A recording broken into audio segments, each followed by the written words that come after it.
اسی طرح ایک روایت کے اندر دیکھیے الفاظ اس طرح سے، یہ روایت جو صحیح بخاری کی ہے، نبی اکرم صلی اللہ علیہ وسلم فرمایا اور کہا، ابو موسیٰ اشعری رضی اللہ عنہ حدیث کے راوی ہیں، آپ صلی اللہ علیہ وسلم کچھ تعلیم دے رہے تھے، ان کو ایجوکیٹ کر رہے تھے، ان کو کچھ بات سنا رہے تھے، بات کرتے کرتے آپ نے کہا قل لا حول ولا قوت الا باللہ، اے موسیٰ تم کہو لا حول ولا قوت الا باللہ، ٹھیک، تو یہ کہو، تو انہوں نے کہا یہ وظیفہ کرو جس کا معنی یہ ہے کہ نہ کوئی حرکت ہے نہ کوئی قوت ہے مگر اللہ کی جو ہے مشیت سے، ٹھیک ہے، تو اگر تم یہ کہو گے تو آپ نے فرمایا یہ جنت کے خزانوں میں سے خزانہ ہے، لا حول ولا قوت الا باللہ، جنت کے خزانوں میں سے ایک خزانہ ہے۔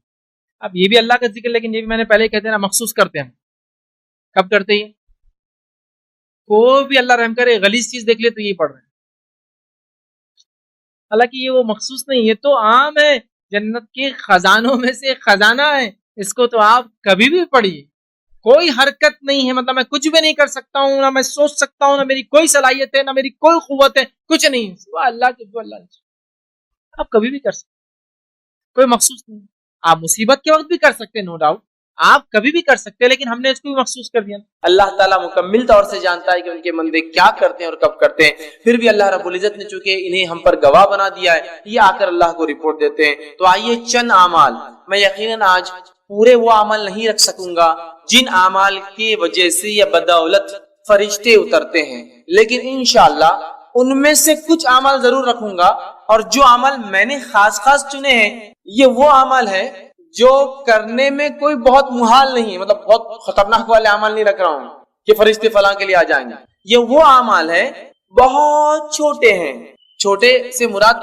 ہماری مشقت کے اعتبار سے، اللہ کے نزدیک بہت بڑے، اس لیے تو فرشتے اتر رہے ہیں، لیکن ہماری مشقت اور تکلیف کے اعتبار سے بہت چھوٹے ہیں، لیکن اللہ کے بعد بہت درجہ رکھتے ہیں، کبھی تو اللہ رب العزت ان کم مشقت والے اعمال پر فرشتوں کو نازل کر دیتا ہے۔ تو میں نے چن کے چند اعمال آپ کے سامنے رکھوں گا، لیکن یقیناً یہ پورے اعمال نہیں ہیں، ان اعمالوں میں سے کچھ اعمال ہیں جن عمل کے کرنے سے، جن عملوں کے اور نیک عمل کے کرنے سے فرشتے اترتے ہیں، گواہ بنتے ہیں، دیکھتے ہیں، جو کہ برکت کا، رحمت کا، اللہ کی رضا کا اور انشاءاللہ عزیز سفارش کا ذریعہ بھی بنیں گے روز قیامت، ٹھیک ہے، برکت آئیں گی، رحمت آئیں گی، سفارش کریں گے، ٹھیک ہے۔ تو بہرحال آئیے وہ چند اعمال ہم دیکھتے ہیں۔ سب سے پہلا عمل جس عمل کے کرنے سے فرشتے نازل ہوتے ہیں، فرشتے آ جاتے ہیں، وہ عمل کیا ہے؟ ٹھیک، تو سب سے پہلا عمل یہ ہے جس کے کرنے سے انشاءاللہ فرشتے نازل ہوتے، وہ ہے کہ باوضو سونے سے فرشتے نازل ہوتے ہیں۔ سونے کو انسان جا رہا ہے، کیسے سونا ہے؟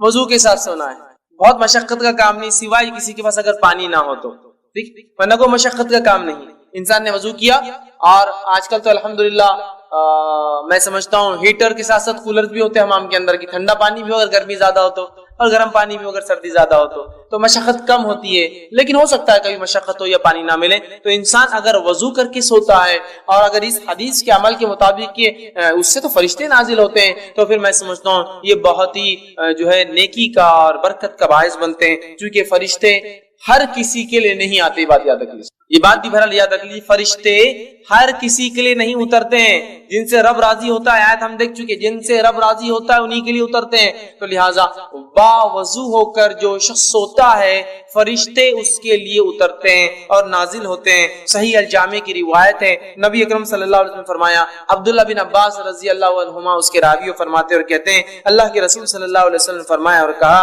ان جسموں کو پاک کرو، ان جسموں کو پاک کرو، صاف کرو، دھو، اس کا معنی ہے پاک کرو، اللہ تعالیٰ تمہیں پاکیزگی عطا فرمائیں گا۔